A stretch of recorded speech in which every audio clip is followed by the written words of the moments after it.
Merci de nous retrouver sur Gangan TV et dans cette émission Café Débat, l'émission qui donne la parole à ceux qui veulent la prendre, vous le savez. Dernier numéro de la semaine, c'est un numéro qui sera dans cette première partie d'émission focalisé sur le secteur de la pêche artisanale. C'est un sujet qui est régulièrement au cœur de nos débats sur ce plateau et dans cette émission. Eh bien, vous le savez, le président de la République récemment a demandé à tous les acteurs du secteur de la pêche artisanale de se retrouver, se regrouper, harmoniser les positions pour enfin mettre en place une structure faîtière, unique et globale qui puisse donc prendre en compte les problèmes de tout le monde dans ce secteur. Évidemment, les fédérations protagonistes d'alors qui sont donc en route vers un congrès électif d'un bureau qui puisse donc réunir tous les acteurs de la pêche artisanale, sauf que sur leur chemin, il y a ce qu'on peut appeler des embûches, puisqu'on entend parler des tentatives et des velléités de sabotage de ce congrès qui doit avoir lieu demain samedi normalement. Alors qu'est-ce qui bloque la situation? Pour en parler, je reçois sur ce plateau, dans cette première partie d'émission, Idrissa Kallo. Il est responsable des affaires extérieures de la FOPROPAG, fédération professionnelle fédération des organisations professionnelles de la pêche artisanale de Guinée. Idrissa, bienvenue sur ce plateau. Merci.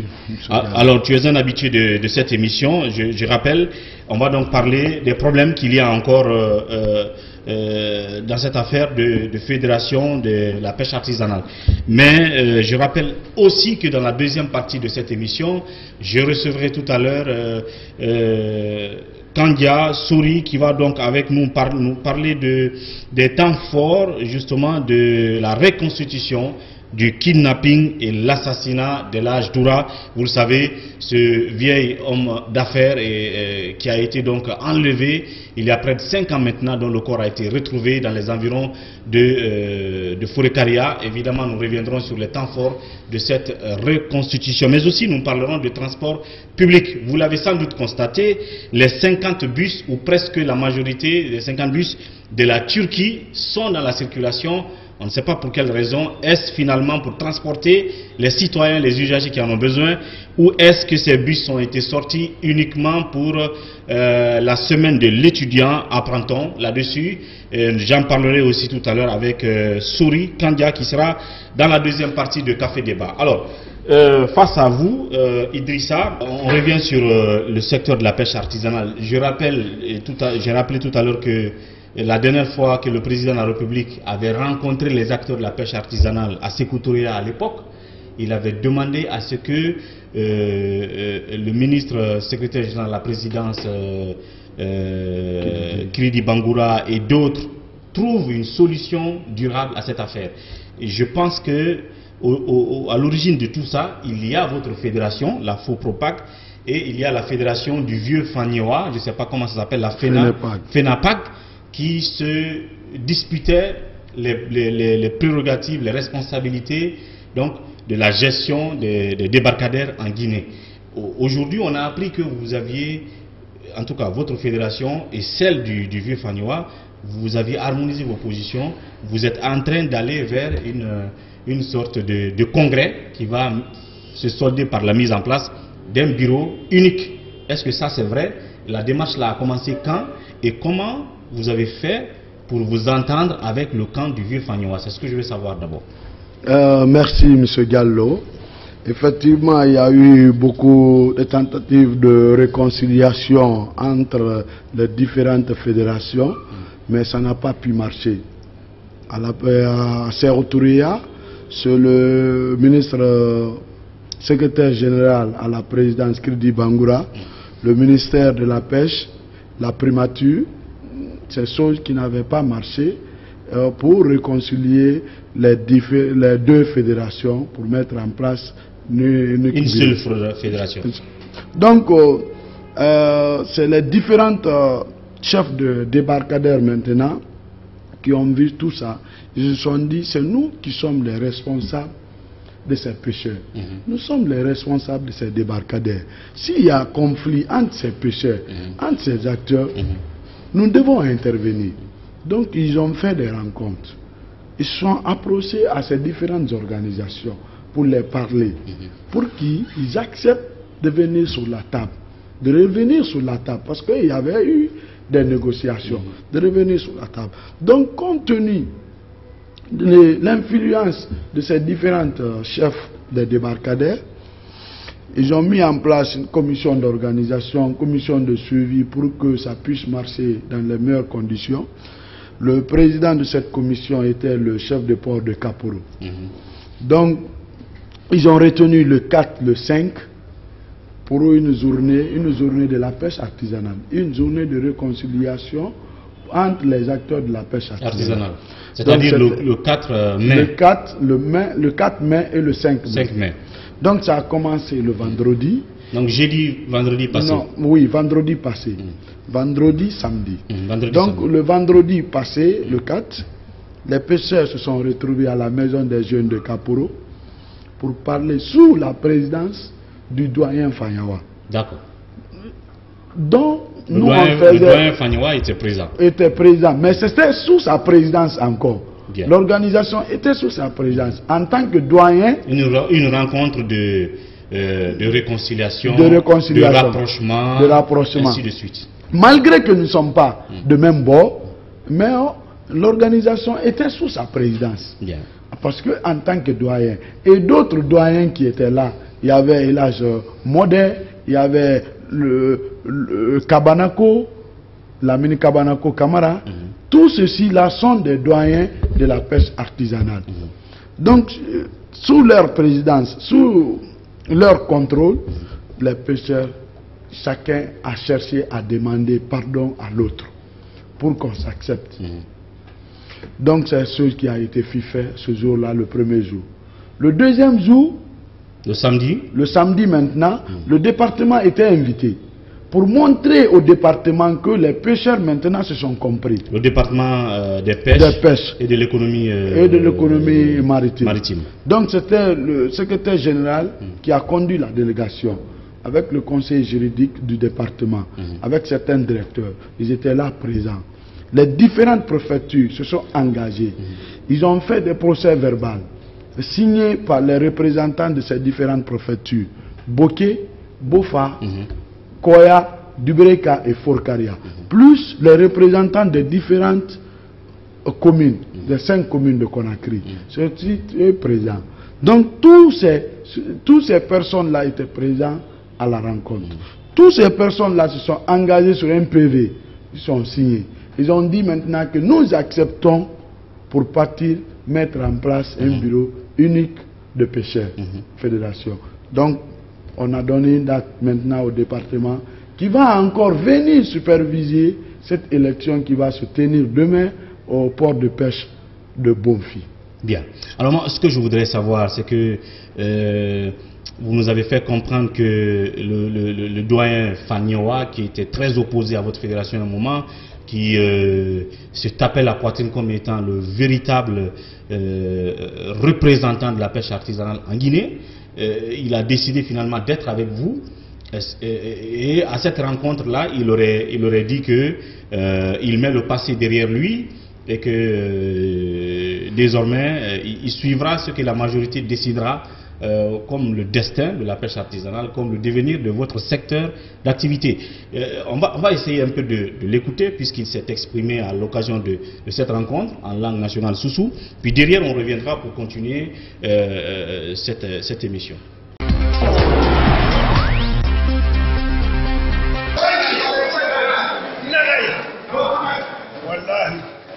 Wallahi amu kot ko ina amma minu ba ka da gina ko wa min wa ni wa min ba do ya da mun na no mori anu ma ko jinge mara tin ko ngalo de geji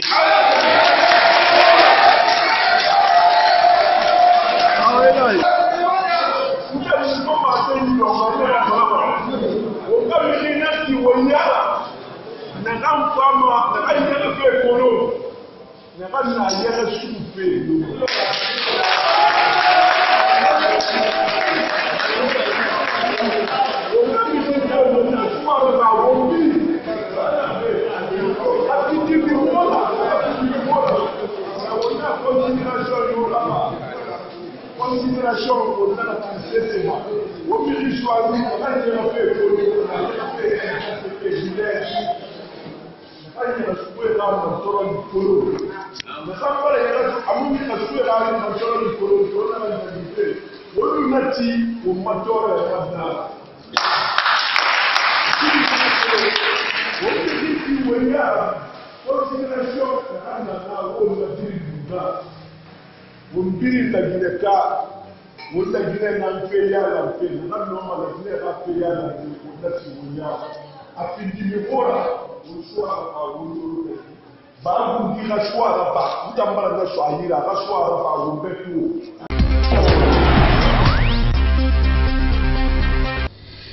Voilà donc retour sur ce plateau de Café Débat. Vous venez de suivre cette rencontre entre les différentes fédérations protagonistes d'alors au sein du secteur de la pêche artisanale.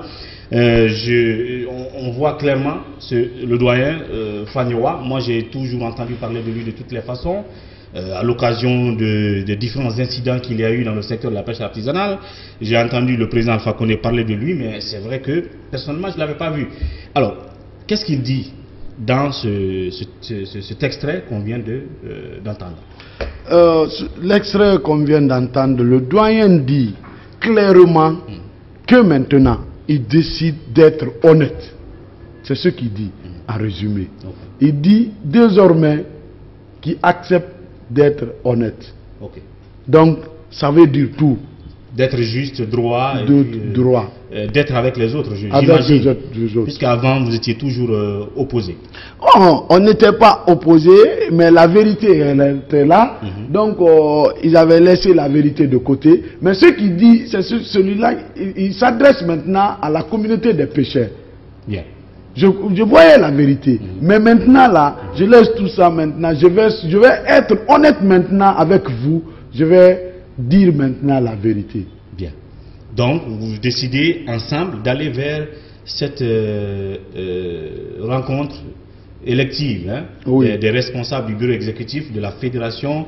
Je ne sais pas comment la fédération va s'appeler finalement. Mais est-ce que vous avez ensemble informé les autorités et tous les services administratifs qui doivent officiellement prendre part à cette élection? Est-ce que tous les débarcadères de la Guinée sont informés? Si chacun doit avoir un représentant qui doit être candidat pour tel ou tel poste, est-ce que vous avez respecté toutes les démarches pour ne pas qu'il y ait des gens qui lèvent le ton ou le ton contraire un de ces jours? On reviendra à ça tout à l'heure d'ailleurs, parce qu'on a appris qu'il y a des gens qui sont déjà dans l'élan de saboter votre rencontre de demain. Mais déjà, est-ce que vous, je veux dire administrativement, tous les services qui doivent être là sont informés? Et puis en ce qui concerne le monde de la pêche artisanale, tous les acteurs sont au courant? Effectivement, il y a eu des écrits dans les différents services. La primature est informée, qui avait tenté de réconcilier les pêcheurs, qui avait beaucoup mené des démarches pour que les pêcheurs puissent se réconcilier. Et le département de la pêche est informé, la décentralisation est informée. Je pense bien que les autorités sont tous informées. Le ministère de la Pêche. Le ministère de la Pêche, ainsi de suite. Okay. L'administration est informée. Bien. Et les différents pêcheurs aussi sont informés. Les différentes, je vous ai dit que les organisateurs sont des différents chefs de port. D'accord. Donc ça veut dire que la communauté des pêcheurs est informée. Donc pour l'élection, c'est pas à dire que telle personne va venir de tel débarcadère pour être là. Il y a un conflit entre deux fédérations. On s'est dit d'abord de créer un consensus entre ces deux fédérations. Quel est ce consensus? Parce que la guerre, la crise a beaucoup duré. La crise a fait 7 ans. 7 ans de Depuis crise. 7 ans, ça ne va pas au sein de la pêche artisanale. Au sein de la pêche artisanale. Donc, les deux groupes sont décidés de se regrouper. Donc, soit le président quittera de l'autre côté, le vice-président quittera du groupe A ou du groupe B. C'est ainsi de suite que le bureau va se suivre. Donc, en fait, la faux propague, qui est vous, votre fédération, voilà, et la FENAPAG, qui est la fédération du Vieux-Fagnois. Oui. De chaque côté, on va prendre des gens pour former un seul et unique bureau. Unique bureau. Pour ne pas que qu'on se dise encore que nous sommes en élection et que c'est l'autre bureau qui passe complètement. Ça va encore rebondir des choses. Pour Mais comment vous allez faire le choix? Pour ne pas revenir. Non, déjà. Il faut un président de la nouvelle fédération, il faut un vice-président, il faut un secrétaire ceci, un secrétaire cela. Est-ce que vous allez procéder par vote ou est-ce que ça va être un choix au hasard? On dit bon, d'ailleurs c'est qui est le président de la fédération, de la FOPROPAG?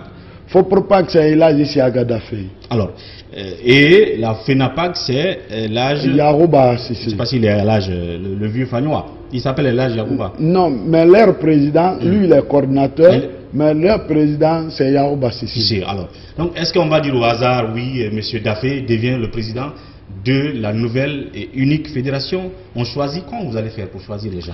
En fait, nous avons fait un travail de fond entre ces deux fédérations. Depuis qu'on s'est accepté, chacun connaît qui peut faire quoi dans ce secteur. Donc les sages et les jeunes, les femmes fumeuses et les marieuses se sont tous impliqués pour rapprocher des gens à se faire comprendre. Il va y avoir deux personnes. FENAPAG va présenter un candidat à la présidence. FOPROPAG va présenter un candidat. Il n'y aura pas deux candidats ou quatre candidats. FENAPAG, tout FENAPAG réuni va présenter un candidat à la présidence. Tout FOPROPAG réuni va présenter un candidat. Donc c'est ces deux candidats-là maintenant que la communauté des pêcheurs va voter. En votant justement. C'était là ma question. Donc en votant maintenant, ils vont choisir. Si c'est maintenant, c'est FOPROPAG qui passe comme président, tout le monde va adhérer. Ainsi de suite. Ainsi de suite. Bien. Jusqu'au dernier membre du bureau. Bien, maintenant il y a un problème parce que c'est très bien, ce sera très bien si vous tenez ce congrès demain, ce sera très appréciable si finalement on a une seule structure qui sera, on va dire, l'interlocutrice du gouvernement ou du ministère de la Pêche au sein du secteur de la pêche artisanale et même des partenaires qui viennent souvent pour investir dans le domaine de la pêche artisanale.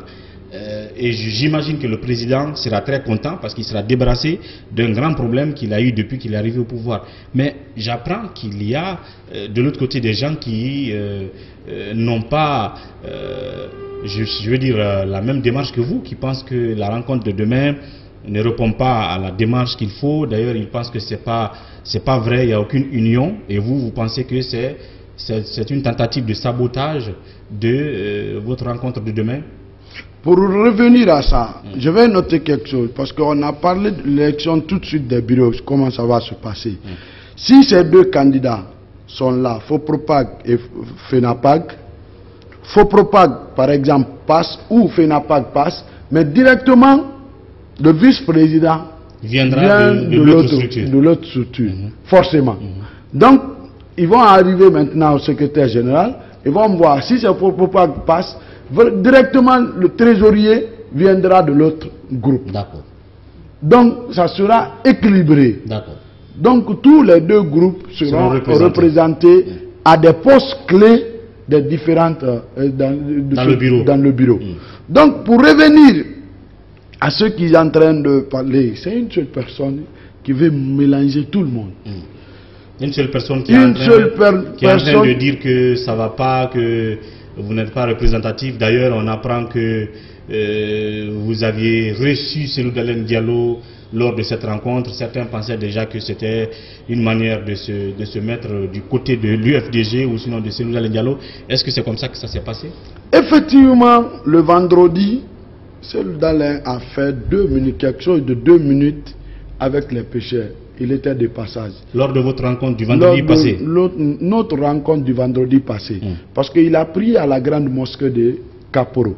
Cellou Dalein Diallo. Non loin de maison des jeunes de Kaporo. Où vous étiez en train de tenir notre réunion. Donc il est venu, il a fait 2 minutes quelque chose de 2 à 3 minutes. Il a même causé avec le doyen Fanyawa. Je vous signale aussi que Elhadji Cellou Dalein a été ancien ministre des Pêches. Il a été ministre des Pêches le temps de feu général Lansana Conté. Donc, quand il attend aussi que les pêcheurs sont regroupés, peut-être de passage, il peut venir saluer. Chose qui a été faite. Le nommer maintenant Sekouba Conté, il prend maintenant des gens, il se dit maintenant, on a fait monter Elhadji Cellou Dalein et Fanyawa sur Facebook, donc le président même est mécontent de cela. Les conseillers nous ont appelés ainsi par là. Comme tout pour ça dire qu'il y a des pêcheurs qui soutiennent. Dire que les pêcheurs là, c'était pour montrer au Elhadji Cellou Dalein, nous pouvons mobiliser tous les pêcheurs pour vous.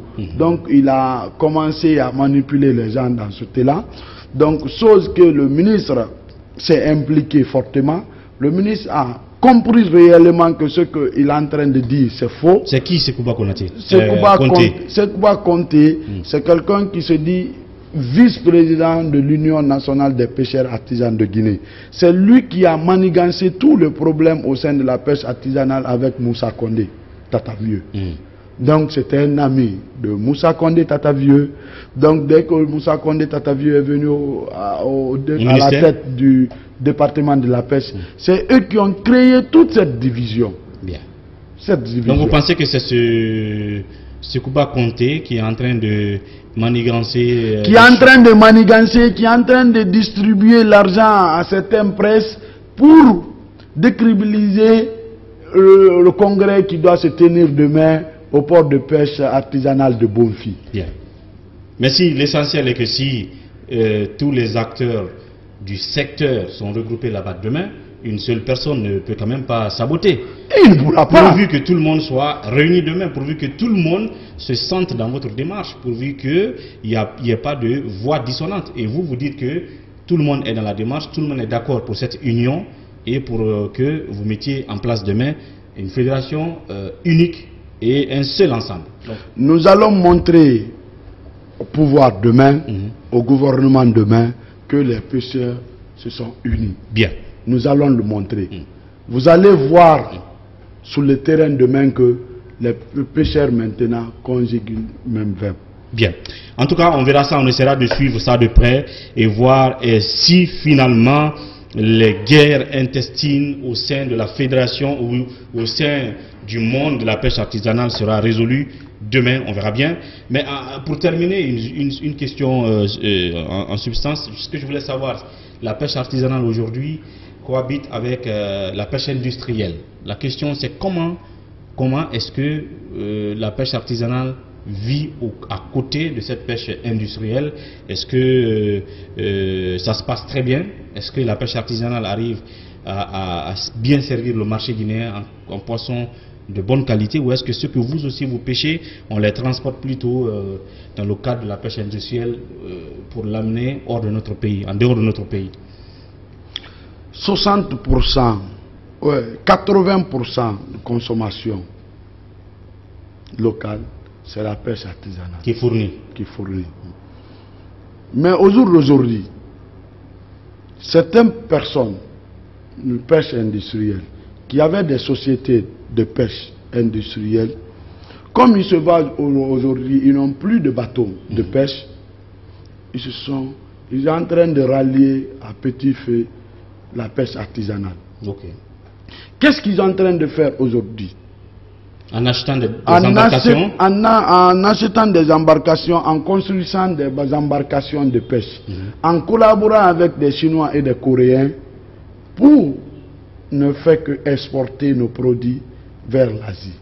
Donc, c'est-à-dire qu'il y a des gens qui ont quitté la pêche industrielle, qui viennent dans la pêche artisanale, qui pêchent là et transportent ces poissons-là vers l'Asie, au lieu de servir le marché local. L'Asie aux États-Unis.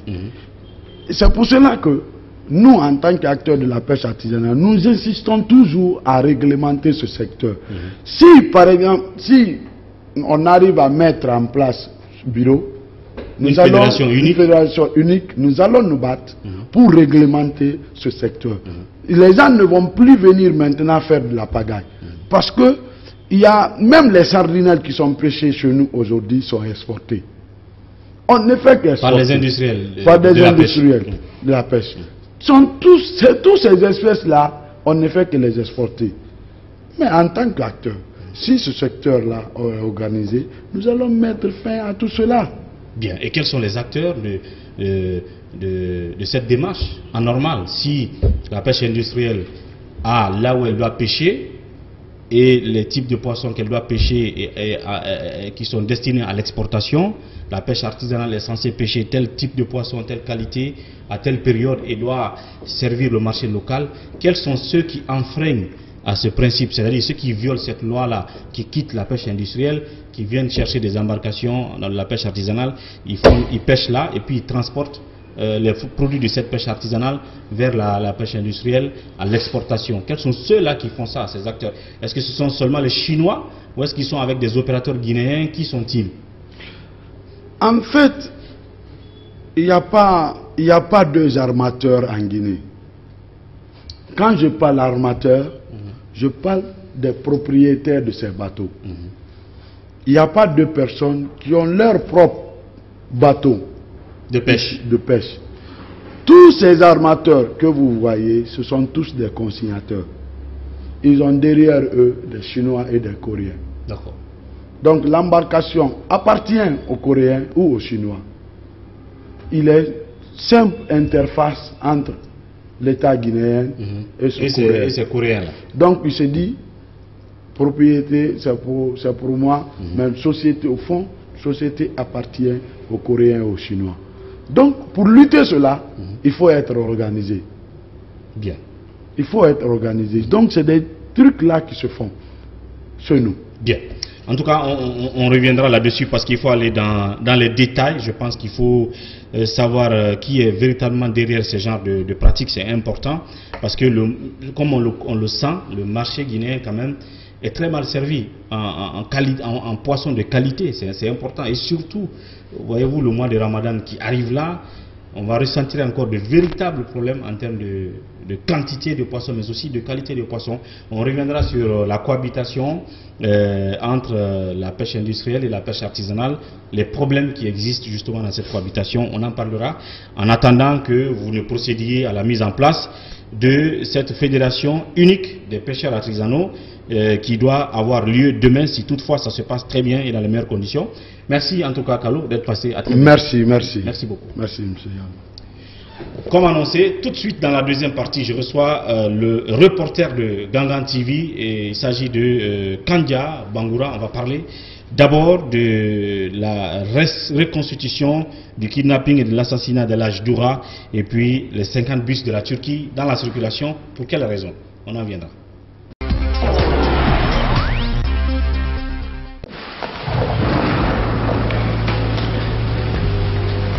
Il existe des choses qui nous donnent la force et l'audace d'aller au-delà de notre imagination. Le thé Akbar.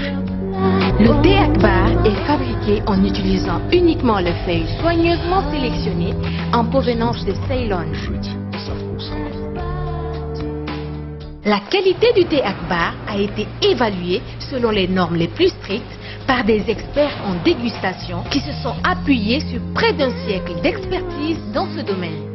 Premier producteur de thé, vous pouvez faire confiance à la famille Akbar pour vous garantir votre santé. Seule la meilleure tasse de thé peut vous procurer de la fraîcheur. Thé Akbar, le leader mondial.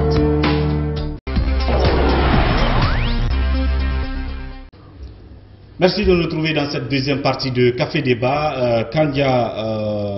Souri Kandia, j'allais dire sur ce plateau. Kandia, bienvenue. Bien, c'est un plaisir pour moi d'être là. Alors, le vieux opérateur économique El Hadj Doura, dont le nom a, on va dire, retenti plusieurs fois dans les médias depuis son kidnapping, sa famille qui vivait dans le désespoir et finalement, et la triste nouvelle est tombée.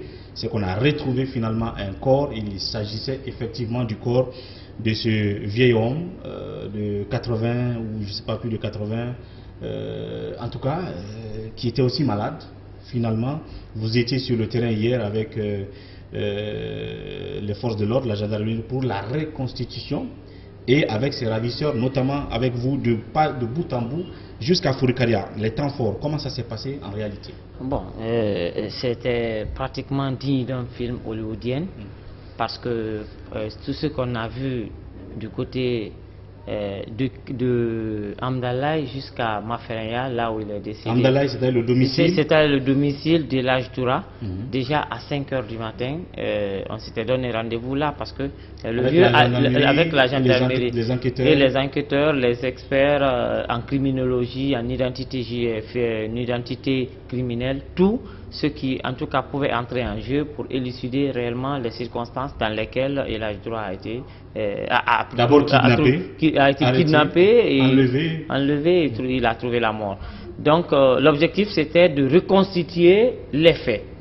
Et puisqu'on sait que il a été kidnappé le 5 décembre 2017 à l'aube, pendant qu'il sortait de chez lui pour aller à la mosquée prier à 6 h. Donc c'est d'abord son kidnapping a fait l'objet d'une filature de plusieurs mois et une tentative, et à plusieurs tentatives, ça n'a pas marché, mais chaque fois il y a toujours un aspect qui vient s'ajouter qui compromet l'opération. Donc ce matin très tôt du 5 décembre 2017, l'Hadj Doura, pendant qu'il sortait, il a été kidnappé par 5 bandits parce qu'ils étaient disposés là. Il y avait un qui était chargé de savoir, de regarder, de guetter, et l'autre était là à la défense. Il y a un troisième qui est Elhadj, qui connaît bien Elhadj Doura. Son objectif était de savoir si exactement il s'agissait de la personne pour ne pas qu'il se trompe.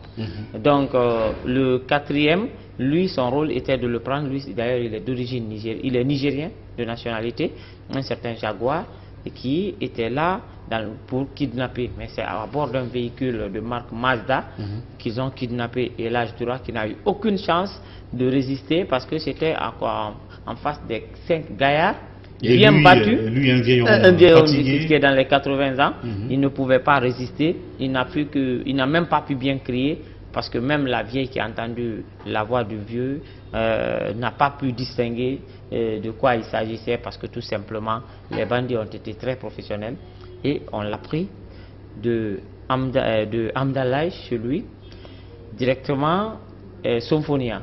Somphonia, là-bas il a séjourné parce qu'il y avait déjà une maison qui a été louée auparavant et qui devait servir d'endroit où il devait séjourner pendant son kidnapping. Mais fort malheureusement, les bandits ayant constaté que cet endroit, il y a beaucoup de mouvements autour. Peut-être que les enquêteurs étaient sur leur piste. Ouais, en plus, ils ont constaté, le jour où ils ont décidé carrément de l'enlever, parce qu'il y avait seulement de mouvements, mais le jour qu'ils ont décidé de quitter, c'était de façon précipitée. Parce que tout simplement, les enquêteurs avaient commencé à retracer des mouvements autour de là-bas. Donc, ils ont reçu un appel d'un agent de police qui est aussi arrêté, qui serait leur complice, qui leur a alerté que la gendarmerie serait pas loin de là-bas. En tout cas, ils sont dans les endroits de Somphonia Université. Pourtant, eux, ils étaient à Somphonia Gare, donc à moins d'1 kilomètre. Donc, ils ont précipité, ils ont enlevé le vieux là, ils l'ont amené à Kenendé, là, c'est dans Dubreka. Et j'ose croire que c'est là-bas qu'il a vraiment souffert, parce que c'est sur un terrain vraiment escanté, un terrain difficile à pratiquer même en 4x4.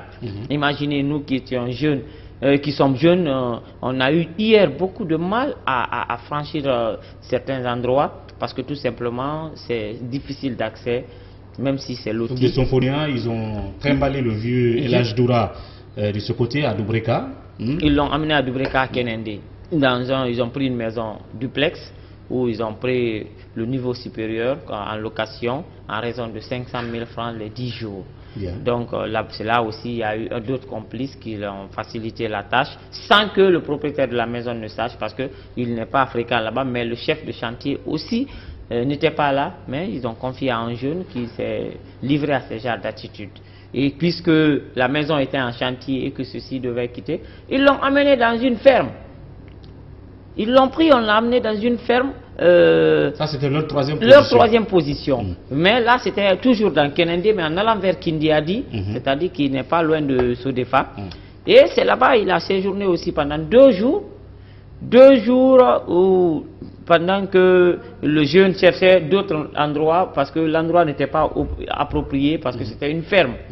Donc le jour où ils ont décidé de l'enlever là-bas aussi, c'était de façon précipitée, puisque El Hadj Doura a été sorti de cette maison à 18 h, on l'a mis dans les herbes, dehors, dans une concession abandonnée en construction. Il est resté là-bas. Imagine un vieux de 80 ans. Il est resté là-bas dans les herbes de 18 h jusqu'à 1 h du matin. Dans les herbes, il ne pouvait pas s'en sortir. Et il n'avait pas mangé. Il était stressé. Mais les enfants sont quand même restés dans leur ambition, celui d'avoir les malfrats, je veux dire.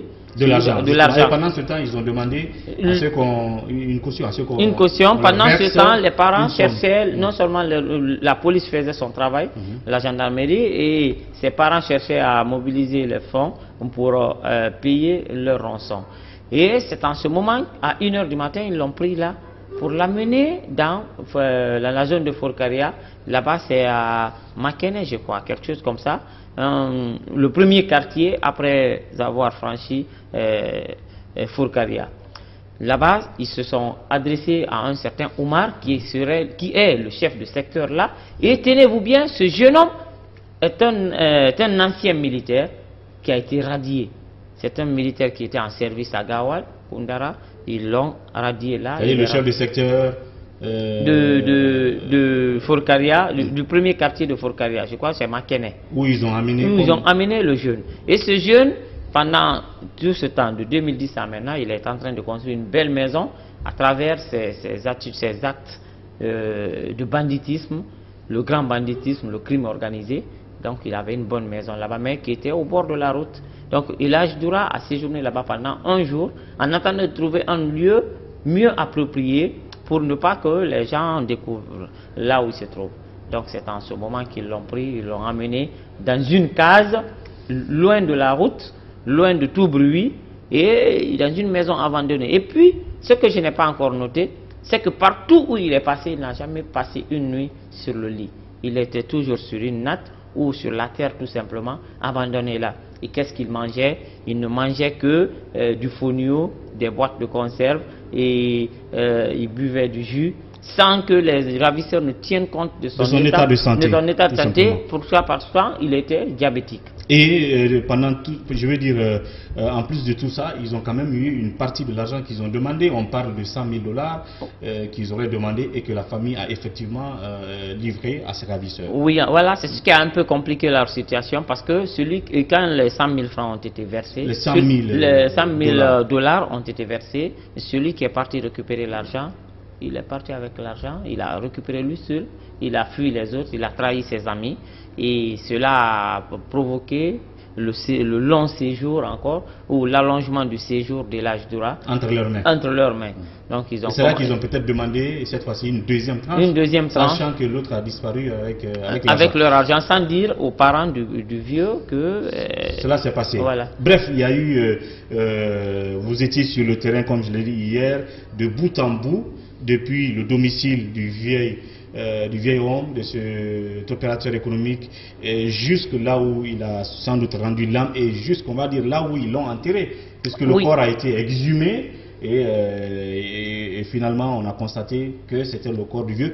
Mais on va revenir sur tout ça. Mais avant je dois noter par là que c'est dans cette case que le vieux a rendu l'âme, mais dans des situations vraiment pénibles.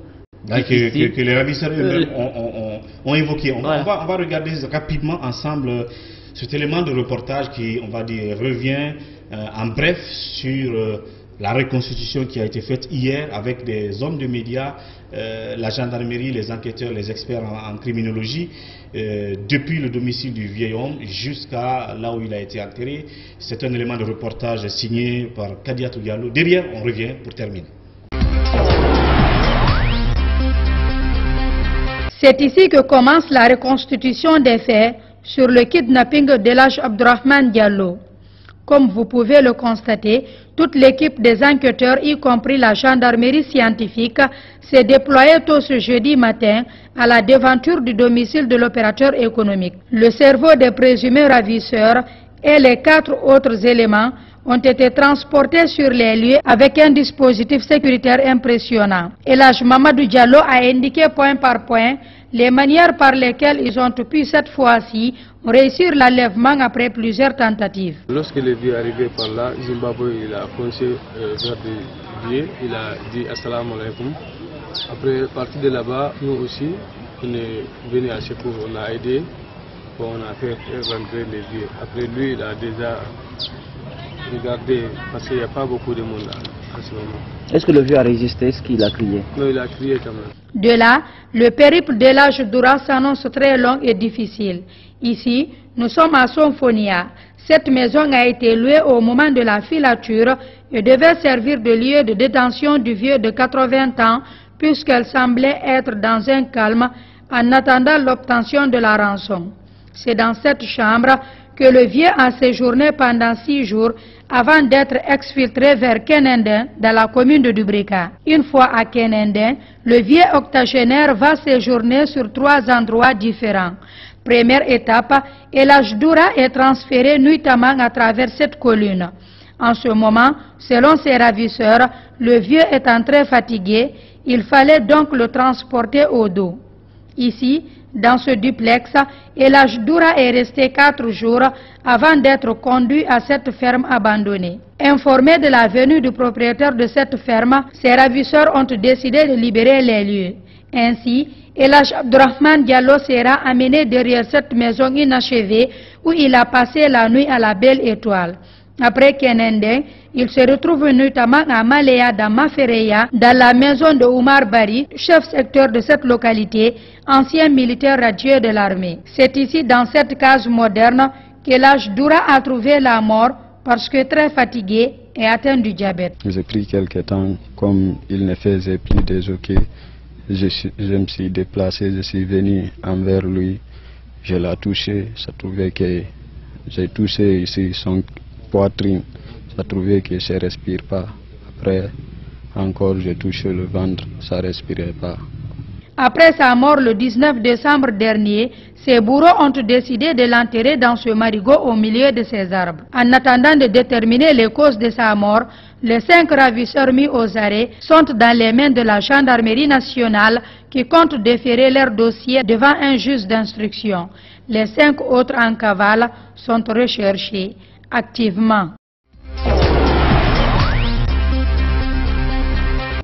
Voilà, alors donc on vient de regarder l'élément de reportage. Pour conclure, pour finir, c'est triste d'apprendre la fin du vieux de cette façon. Et le sort, qu'est-ce que la gendarmerie a finalement dit sur le sort de ceux, en tout cas pour l'instant, qui ont été arrêtés dans ce cas de meurtre? Oui, la gendarmerie, après la reconstitution des faits, puisqu'il faut noter qu'on était avec le colonel Mamadou Alpha Bari, officier chargé de communication de la gendarmerie, le colonel Rahim, qui est le responsable de ces enquêtes et qui est le directeur de toutes les écoles de la gendarmerie en République de Guinée.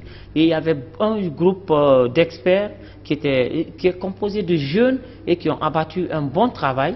Mais après tout cela, il s'agissait de réunir les faits, mettre sur papier et puis de remettre ces bandits dans les mains de la justice. Hier, on a voyagé avec les 5 qui étaient déjà dans leurs mains et un autre était... Les 5 malfrats. Les 5 malfrats, bien sûr, on était ensemble dans tout ce parcours. C'est eux-mêmes qui ont expliqué tout ce qui s'est passé et comment le vieux est mort, comme vous l'avez suivi. Et maintenant, il est question de leur mettre dans la main de la justice afin que justice soit faite, parce que pratiquement le vieux, on pourrait mettre ça dans le cadre d'un crime vraiment odieux, parce que tous ceux qui étaient là hier, même les agents de force. Donc qu'est-ce qu'ils ont dit? Ce qu'ils ont dit hier lors de la reconstitution, parce que je crois que tout ça a pris 5 mois depuis que le vieux a disparu, je crois. Oui. Mais est-ce qu'il a été en vie de bout en bout jusqu'à à la fin là, c'est là qu'il est mort, ou est-ce qu'il est mort entre leurs mains depuis un bon bout de temps, et tout le reste du temps qu'on était en train de chercher le vieux, ça a trouvé qu'il l'avait déjà enterré? Oui, effectivement, il n'a fait que 14 jours dans leur bain. On l'a kidnappé le 5 décembre, il est décédé le 19 décembre. Selon ce qu'ils ont dit. Selon ce qu'ils nous ont dit. Et ils l'ont enterré dans la nuit du 19 décembre. Et ils ont attendu jusqu'après la fête du 31 décembre avant de le disperser. Parce que quand le vieux est décédé, ils ont quand même continué à faire croire à la famille du vieux qu'il est vivant, histoire de recevoir leur argent. Donc c'est au-delà du 31 décembre qu'ils se sont dispersés maintenant. Mais puisqu'il y avait question d'argent et que les enquêteurs étaient toujours en train de les traquer, c'est à travers les mouvements, la technologie était là, la science était là. En tout cas, selon les moyens de bord de la gendarmerie, qu'on les a traqués. Mais il est mort et enterré depuis les 5 mois qui sont passés. Il a été enterré le 19 décembre. Selon ce qu'ils nous ont dit là-bas, les bandits, les malfrats, le nom et l'âge, le cerveau, tout ceci, ils ont tous confirmé que le vieux était décédé et ça fait 5 mois. Et vraiment, j'ai été surpris de voir encore qu'il n'était pas... en ce moment, le corps n'était pas en décomposition. Le corps est total. Ils peuvent pour le moment... En tout cas, après le travail du médecin légiste, on a pu le reconnaître. Le médecin légiste dit qu'après l'autopsie, il pourra remettre le corps aux parents afin qu'il soit enterré dignement. Bien. Et ainsi donc, la famille de ce opérateur économique, El Hadj Doura, pourra finalement faire son deuil. Et sauf que cette situation encore soulève la problématique de l'insécurité, notamment autour de ces hommes d'affaires qui vivent des moments très dangereux en ce moment. On se rappelle de l'autre aussi qui a été tué du côté de Koya, dont on a retrouvé le corps. Ça veut dire que c'est une problématique qu'il faut débattre et trouver en tout cas des solutions pour anticiper ces genres de situations, parce que c'est un phénomène qui commence à prendre le terrain, le kidnapping, l'enlèvement des gens, les bandits, des gens fortunés, afin de demander des rançons. La Guinée n'était pas trop habituée à ces pratiques et ça commence à s'ancrer. Je pense que la police scientifique, la gendarmerie devrait développer des mécanismes de prévention, surtout parce que les bandits, eux, ils sont beaucoup en avance. Quand vous prenez le jeune El Hadj, il est venu de l'extérieur de l'Allemagne uniquement pour ça. Il y a 2 Nigériens, on peut dire que c'est des experts. C'est des experts en la matière. Ils sont venus apporter leur expertise aux nationaux pour que vraiment les crimes qu'ils commettent soient vraiment parfaits. Donc pratiquement à l'État de prendre le devant et équiper la police scientifique, prévenir ces cas, parce que les bandits, eux en tout cas, ils ont des méthodes actuellement qui sortent de nulle part et qui sont de plus en plus innovantes. Dommage et triste. On va donc passer à cet autre sujet pour terminer. Je l'ai dit en 2-3 minutes. Les 50 bus offerts par la Turquie qui depuis longtemps étaient sous cale dans la cour de la Sotragui. On pensait que c'est à un moment donné, le ministre même a dit, le ministre Oyegilavogui, que c'est des bus dont les pièces de rechange sont introuvables dans le monde maintenant. L'usine qui fabrique les pièces de rechange, on ne les trouve plus. Donc, on se disait que les bus là n'allaient plus être dans la circulation. Sauf que, avant-hier, on a vu ces bus déjà dans la circulation et on a fait des images.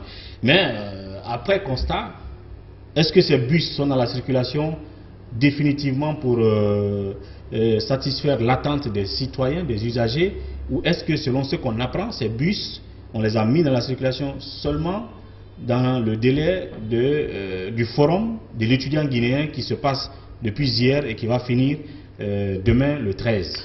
Ah oui, comme tu l'as dit, les bus sont les bus qu'on a vus avant-hier.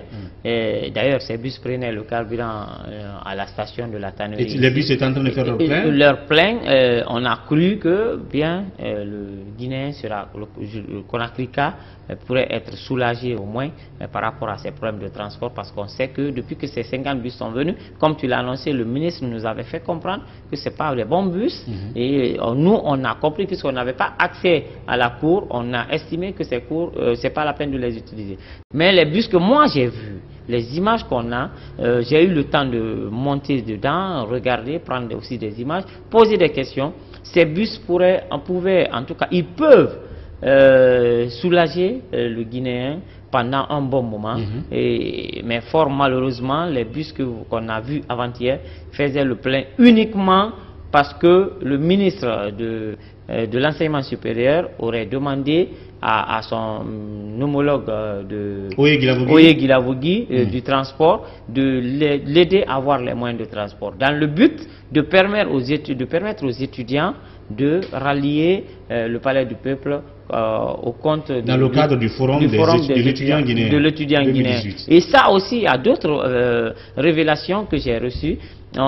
Il s'agissait de rendre la tâche facile aux étudiants, non seulement de rallier là, mais de prendre des étudiants qui ne vont plus faire ce qui s'est passé l'année dernière. L'on se souvient de la tablette qui a énervé le président et la réaction du président. Voilà. Donc c'était pour éviter ça. Donc on a choisi un certain nombre d'universités. Il y a des élèves il y a des étudiants qui doivent se rendre au palais, mais pas tous. Donc il était question de prendre les mesures pour éviter que ces genres d'attitudes se reprennent, parce qu'on sait aujourd'hui que l'étudiant guinéen, si on ne sait pas, ils sont imprévisibles. Bien. Donc ils pourraient encore revendiquer. Donc les bus, après le FEG, doivent retourner. Qui va finir demain. Finira demain, bien sûr, oui. Doivent retourner dans la cour de la Sotragui. Et c'est pas prêt à recommencer, parce que jusque-là, la gendarmerie a encore posté là. L'accès n'est pas autorisé. La cour de la gendarmerie. Oui, et d'ailleurs, on nous apprend que la sortie de ces bus dans la cour, il faut forcément l'autorisation du ministre de tutelle qui garderait, je le dis comme ça, qui garderait les clés. C'est quand lorsqu'il a besoin de faire des sorties pour l'État, de faire des événements pour l'État ou à l'avantage de l'État, qu'il fait sortir, mais pour le moyen de transport, pour le moment, le Conakry doit devoir attendre pour longtemps. Voilà donc ceux qui ont vu les bus de la Turquie dans la circulation avant-hier. Vous, citoyens qui pensiez que ces bus-là étaient pour vous, qu'on les avait mis à la circulation, détrompez-vous. Pour l'instant, on a l'impression que les bus ne sont pas prêts pour être mis à la circulation. On a sorti les bus juste pour transporter les étudiants afin qu'ils aillent au Palais du Peuple, notamment parce que le président de la République était au Palais hier à la rencontre des étudiants, et le forum se déroule pour 3 jours, hier, aujourd'hui et demain. Et sans doute qu'après le forum, les bus vont retrouver la cour de la Sotragui. Et donc pour l'instant, les gens peuvent encore se battre pour les Mabana et les taxis au bord de nos différentes rues. Kanya, merci d'être passé. À très bientôt. Ça a été un plaisir pour moi. À vous, merci de votre attention et de votre fidélité. On se retrouve en début de semaine pour un autre numéro de Café Débat. D'ici là, prenez soin de vous et au revoir.